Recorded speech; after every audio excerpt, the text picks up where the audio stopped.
What is up, everybody? Keith Jameson, Go Back Get a Guy 231 across the DFS industry. It's about 4:45 on Sunday. Taking a look at Monday's three-game slate. This is sort of, at least how I'm building it.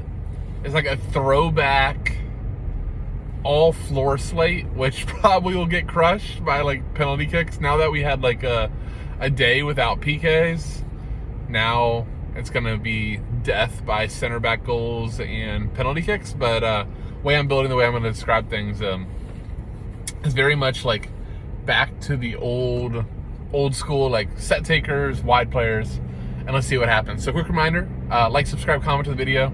Really do appreciate all the support. I do see like, I feel like things have waned a little bit since the start, but it's cool. Like we're still seeing some really good contests. DraftKings is keeping entries up. And I think there's still some really good edge for those people that are paying attention. And by watching this on top of, I'm sure, the other content out there, definitely is you paying attention. So let's just get right into it. First game, South Korea and Ghana. For South Korea, Sun's a lock. Monopoly set pieces. This is a really good matchup for South Korea. Like, this is like a must-win game for them to want to advance, which is a big deal. Like, I haven't like re-researched, but I remember from the last World Cup, like when South Korea wins like these type of competitions, like some of their younger guys get, I believe it's like relieved of military service, so and like national accreditations and things like that. So it's a big stinking deal for South Korea to do well. But Sun, to me, is just a lock and load. He's sub 10K.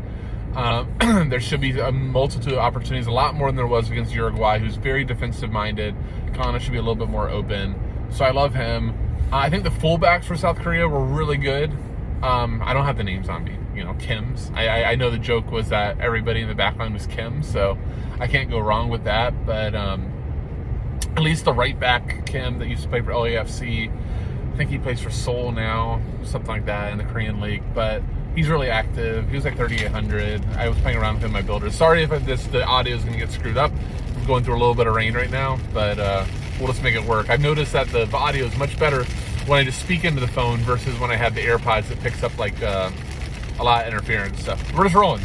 That's about it from South Korea. Anybody else in GPP, the attackers, strikers, anybody like that. So on to Ghana, two cheap set takers, which really make this like fun in my opinion.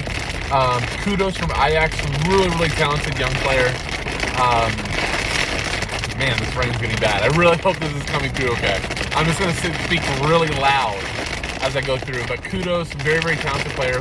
Plays as like a number 10 for them. He's only 4,500. I think he's one of the better values on the slate. And then Baba Rahman, formerly of Chelsea. I don't have any idea where he plays anymore. It's been a while since he's been like off my radar and off like DFS slates. But he's playing left wing back. He's only 4,200. Took 2 corners the first game. Even like back to like Chelsea days when he would actually get to play. He's pretty attacking minded. So I really like that. Right wing back, I love Lamptey to play. I don't think he's going to be, but just keep an eye out for that. The flying Ayus, I don't know why I call him the flying Ayus, just in my head. I think somebody at some point called him that, but Andre Ayew scored the goal last time. If Jordan Ayew could threaten for sets, both are pretty talented. I haven't really needed a punt forward because of Sun and because of Rafinha, who we'll talk about in the next game. But, if you did, that's there. Anybody else in Ghana GPP?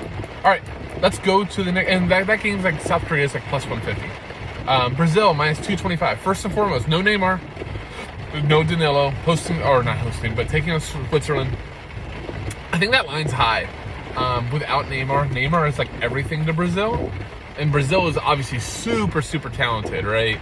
Neymar is going to go out, and you're probably going to have like the likes of like a Rodrigo, a Gabby Jesus, you could be Anthony, it could be, Martinelli. I mean, like, just name like a top attacking talent, and Brazil has it. I've seen some predictions would be Rodrigo, which will be really interesting because Rodrigo took a corner when Neymar went off. But the guy that we know will have corners is Rafinha. He's expensive, but I think he should be a really good spot, especially with no Neymar. So I think he, for cash, is probably close to a lock and load. Vinny Jr. really bugs me that they don't make it forward eligible, but he's viable as well. Richarlison for the goals. Pretty much like, here's the thing about Brazil. They don't have the floors that you want them to, but they have obviously have the goal upside. So to me, the only like lock and load play would be Rafinha. And then if Rodrigo is in, I guess we really have to consider him. The other guy I saw in a prediction with no Danilo is Dani Alves. Good old 39-year-old Dani Alves, I think now. But I could really see Dani Alves taking corners. If nothing else, we know he's just a super attacking-minded right back.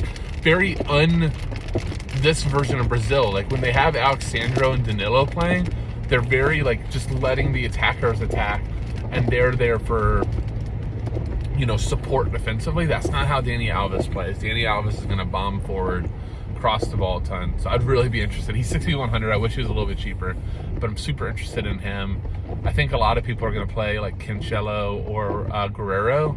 So potentially Dani Alves could be some decent leverage there. I think that covers Brazil. For Switzerland, they are a pretty big dog. They do like to play defensive-minded. Shaqiri and Vargas are probably the two best players. Vargas is now taking the corners that we used to see Ricardo Rodriguez take. I really wish I landed on Ricardo Rodriguez in a build. I was like, oh man, Ricardo Rodriguez, awesome for Switzerland. Not so much anymore. But those are the two to play. I don't think we want to go crazy with Switzerland for GPP looks, so just those two. Let's see.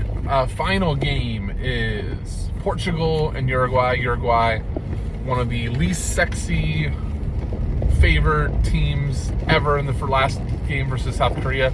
There's only one player that I could possibly think you could consider here, and that is Valverde taking a monopoly set pieces, as long as Diaraceda is out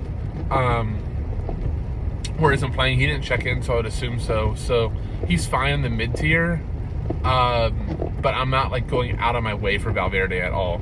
They're like plus like 350 here. Portugal was kind of disappointing in the first game. I wouldn't be surprised if Portugal throws out. Oh, so I should just say on Uruguay since I'm just on them. I'm not interested in the fullbacks. There's just too many good attacking fullbacks on the slate.